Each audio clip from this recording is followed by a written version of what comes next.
जगात प्रत्येक भाषेला आपलं एक वेगळं व्यक्तिमत्व असतं.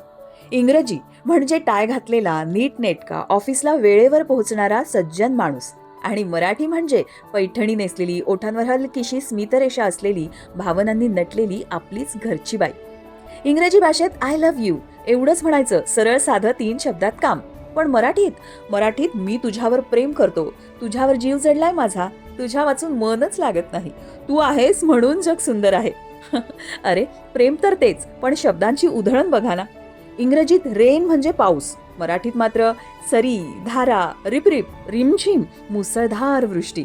इंग्रजी पावसात फक्त भिजवते, मराठी पावसात न्हाऊ घालते. इंग्रजीत मदर हा एकच शब्द, आणि मराठीत आई, माऊली, जननी, अंबा, अक्का. शब्द बदलला की भावना बदलते. हे फक्त मराठीच करू शकते. मराठी म्हणजे नात्यांची साखळी, आणि इंग्रजी म्हणजे सगळं वन साईज फिट्स ऑल. इंग्रजीत हॅलो म्हणतात, मराठीत नमस्कार, जय महाराष्ट्र, रामराम मंडळी, काय म्हणता, बरं आहे ना. प्रत्येक अभिवादनात आपुलकीची झाक. मराठी भाषेची गंमत म्हणजे तिची लवचिकता.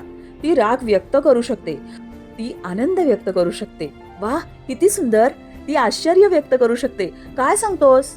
इंग्रजीत ओ माय गॉड सगळीकडे चालतं, पण मराठीत भावनेला स्वतंत्र रंग देता येतात.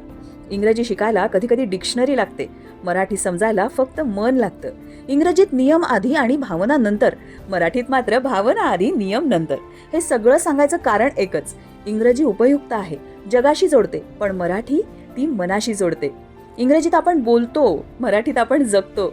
म्हणूनच मराठी ही फक्त भाषा नाही, ती आपल्या श्वासाची लय आहे, आपल्या संस्कृतीची छाया आहे, आणि आपल्या भावनांची साजिरी पैठणी आहे.